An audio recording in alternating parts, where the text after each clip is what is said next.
Halo guys, ketemu lagi bareng gue Agus. Kali ini gue mau nyobain satu buah tablet dari Huawei, namanya Huawei MatePad T10. Tapi yang ini yang Kids Edition. Jadi kenapa disebutnya Kids Edition dan apa bedanya dengan yang biasa? Langsung aja di Sistera Gadget Review. Oke, jadi seperti biasa kita mulai dulu dari unboxingnya. Jadi ini dusnya seperti ini, Huawei MatePad T10 Kids Edition. Huawei dan ini asli masih segel. Ini warnanya cuma satu macam ya, ini yang kayak casing silikonnya biru gini dengan ada aksen sedikit green dan ada stylusnya di gambarnya. Di pinggirnya semua menandakan bahwa ini original dan resmi Indonesia. Jadi nggak ada apa-apa lagi, dusnya putih semua, langsung kita buka aja.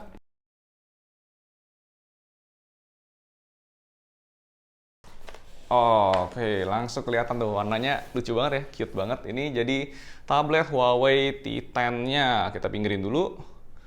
Ada apa aja dapatnya di dalam dusnya. Ini apa nih? Yang sebelah sini ada SIM ejector, berarti bisa pakai SIM card ya. Jadi ini nggak cuma WiFi only. Terus ada kitab-kitab manual, kertas-kertas, dan ini ada kabel charger.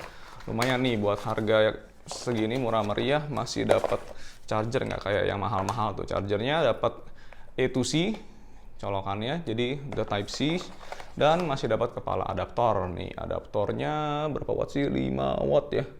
Ini cuma 5 watt doang, tapi ya better than nothing daripada nggak dapet. Ini kita lihat ada apanya lagi. Udah ya, nggak ada apa-apa lagi. Oke, nggak ada apa-apa lagi, jadi kita singkirin aja. Dan ini adalah si tabletnya sendiri, T10 Kids Edition. Oh, ini stylusnya ngumpet sini, lucu juga. Oke, jadi pertama-tama gue akan ngebahas si Huawei MatePad T10 Kids Edition ini dari segi hardware-nya, dimana sebenarnya ini bukan nilai jual utamanya sih, tapi kita coba bahas aja ya. Jadi Kids Edition-nya itu adalah tambahan-tambahan yang disematkan nih, seperti dengan silicone case dan ada stylusnya. Ini ternyata bisa dicopot, jadi aslinya itu ini cuma jadi Huawei MatePad T10 biasa aja. Ini jadi kita bahas dulu dari segi bodinya. Bodinya ini cukup tipis dan ringan ya, dan juga layarnya 9,7 inch. Ini untuk ketajamannya dia cuma 180 x 800 IPS LCD aja.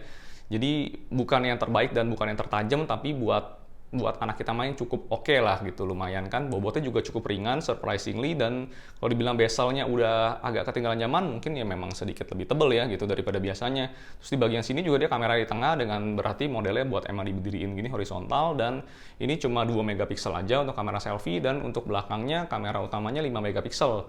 Lumayan lah buat ngambil gambar, dan siapa juga kan yang ngambil gambar pakai tablet. Tapi buat anak kita buat ngerekam bisa lah, buat rekam sampai 1080p video itu jadi udah lumayan banget. Terus di sebelah kanan ini buat volume up, volume down, dan tombol power tetap ada. Dan di bagian bawahnya, nah ini gue mau bilang, di sini udah masih ada headphone jack dan juga ada slot untuk micro SD sekaligus bisa SIM card. Jadi lumayan nih buat harga kayak gini bisa ada SIM card, jadi aman, bisa dipakai keluar tanpa harus ngandelin WiFi.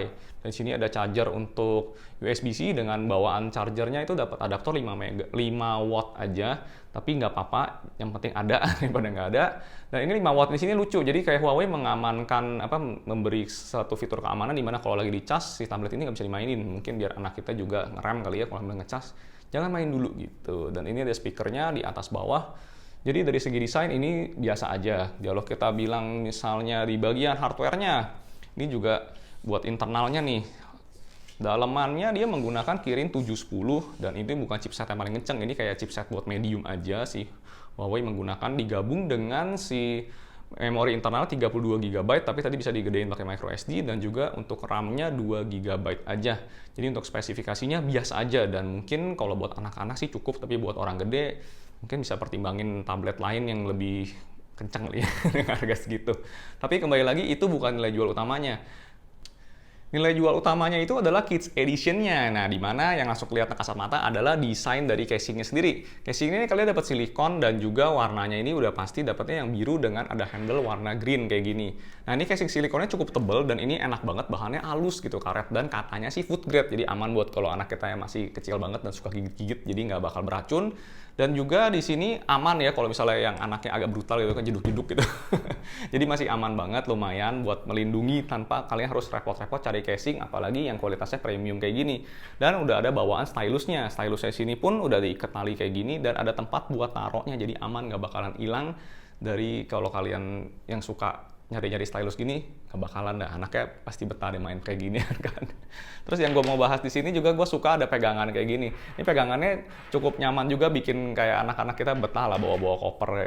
Buat yuk kemana-mana, buat ya sekadar pamer-pamer ke tetangga kali. Dan juga ini bisa sekaligus jadi kickstand, ya, buat jadi stand dan kalian nggak usah repot-repot cari dudukan gitu kan. Bisa jadi stand posisi kayak gini, agak tiduran dan juga bisa lebih tinggi lagi. Gitu. Dan fitur Kids Edition-nya ini juga sampai ke dalam software-softwarenya, di mana kita akan menemukan aplikasi namanya Kids Corner. Di dalam Kids Corner ini kalian akan bebas mengatur sebagai parent ya, jadi kalian bisa set password dulu. Jadi misalnya kalian emang beli tablet ini nggak ada Google Play-nya, nggak masalah, karena emang fitur utamanya itu dari si Kids Corner-nya ini buat si baby kita lah, atau buat anak kita gitu kan. Jadi nggak masalah nggak ada Google Play, kalian bisa sideload sendiri. Dan ini gue akan bilang di Kids Corner ini kalian bisa set password, kalian bisa ngatur tuh buat aplikasi game apa aja yang kalian bisa gunakan, terus bisa juga ngatur kayak blue light filter, posisi duduk, terus ada goncangan dia akan kasih alert gitu. Dan di dalam Kids Corner ini juga kalian dapat free game Baby Bus yang cukup populer tentu aja, dan juga itu 3 bulan ya. Dan ada Azumi itu aplikasi juga dapat free 1 tahun, jadi kalian bisa bebas download game, ada puzzle macam-macam lah pokoknya buat kreatif anak-anak kita itu free, cuma ya ada durasinya itu ya. Dan gue mau bahas di sini apa ya, mungkin kalau kalian orang yang emang nggak terlalu nyaranin pakai tablet buat anak-anak, gue pun juga begitu sih. Cuma gimana pun juga, lagi pandemi kayak gini kan, kita kurang banget ya mainan, dan juga kalau mau anak-anak dibebasin lari keluar, takutnya kena virus. Jadi kita butuh satu tablet yang banyak gamenya gitu, tanpa harus beli mainan mulu kan. Kalau beli mainan mulu bangkrut lah. Gue udah ngalamin juga. Dan tenang aja, karena si Huawei ini kita bisa atur durasi mainnya buat si kecil. Jadi bisa kita atur, misalnya kalian mau setting dalam 1 hari itu cuma 30 menit atau 1 jam, itu bisa bebas diatur di dalam aplikasi Kids Corner-nya juga. Karena baterainya ini sendiri sebenarnya cukup kuat ya, bisa sampai 5100 mAh, itu bisa tahan sampai 5 jam non-stop, tapi kalian bisa atur sendiri. Jadi jangan nunggu baterainya habis baru udahan, itu bahaya banget. Jadi ya itu, gue bilang sih yang penting ada parental control, jadi kita bisa pakein tablet buat anak-anak tapi safety gitu loh, jadi lebih kekontrol lah, terkendali cie. Jadi kesimpulannya, si tablet Huawei MatePad T10 Kids Edition ini worth it apa enggak? Gimana jelasinnya ya? Kalau misalnya kalian yang nggak punya anak sih mungkin nggak cocok pakai tablet ini, karena menurut gua dengan harga yang ditawarkan itu 2,8 jutaan, kalian bisa dapat tablet lain yang lebih bagus sih buat media consumption aja. Tapi kalau kalian yang memang punya anak, dan itu menurut gue sih sangat-sangat worth it ya dengan tablet kayak gini, karena kan sebenarnya pakai tablet itu bukannya berarti minus. Mungkin sebagai orang nggak setuju sama gue pun pribadi orang yang nggak begitu setuju anak gue main tablet kayak gini, karena menurut gue matanya rusak atau dia nggak mau gaul, jadinya terlalu attach sama device, sama gadget, itu nggak bagus. Tapi gimana pun juga ada plus minusnya pakai tablet kayak gini. Anak kita jadi menunjang buat belajar juga, lebih cepat bisa nulis, dan itu banyak banget hematnya kan dibandingkan harus beli buku berulang-ulang, itu kan mahal banget. Yang penting selama kita bisa ngendaliin atau kita kasih batasan, jadi si tablet ini satu aja bisa menunjang berbagai aktivitas. Dan juga kalau misalnya si anak kita nanti udah mulai gede, udah nggak mau pakai Kids Edition-nya, ini bisa dibuka juga kok casing silikonnya, dan ini jadi tablet biasa. Jadi sebenarnya nggak ada ruginya buat beli tablet yang kayak gini, invest, karena buat si kecil ini juga bisa dipakai nanti buat jangka panjang, nggak terikat buat Kids Edition terus gitu kan. Kalian boleh setuju atau enggak, komen aja di bawah, tapi yang pasti harus like dan subscribe dong. Gue Agus, di Star Gadget Review. See you next time.